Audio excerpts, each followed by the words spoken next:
Well, it seems that your journey has ended. Very sorry about that. It was always going to end this way, of course.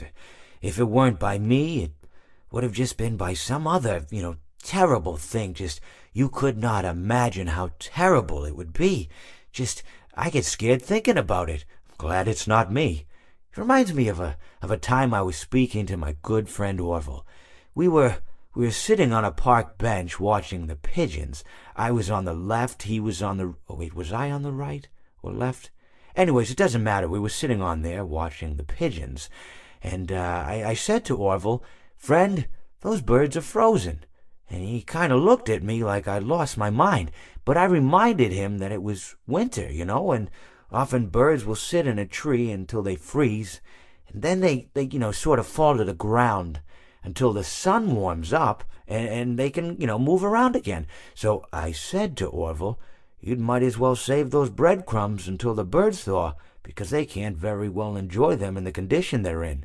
To which he asked what I meant, and asking what condition the crumbs should be in before he threw them to the birds, assuming that I meant the birds couldn't enjoy the breadcrumbs in the condition that the crumbs were in, when in fact I had meant the birds could not enjoy them in the condition that the birds were in, considering that the birds were frozen.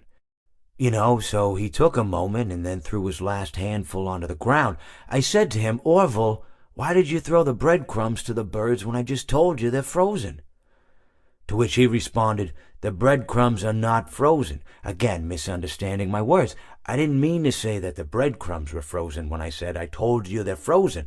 I'd been referring to the birds.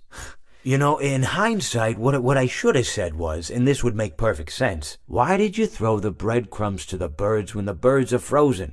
He misunderstood upon my correction, stating that he didn't know what else to do with the breadcrumbs, and that perhaps, when the birds thawed, they'd still be able to eat the crumbs. So I said to Orville, and this is what I said to him, I said, "Orville, the birds may be dead,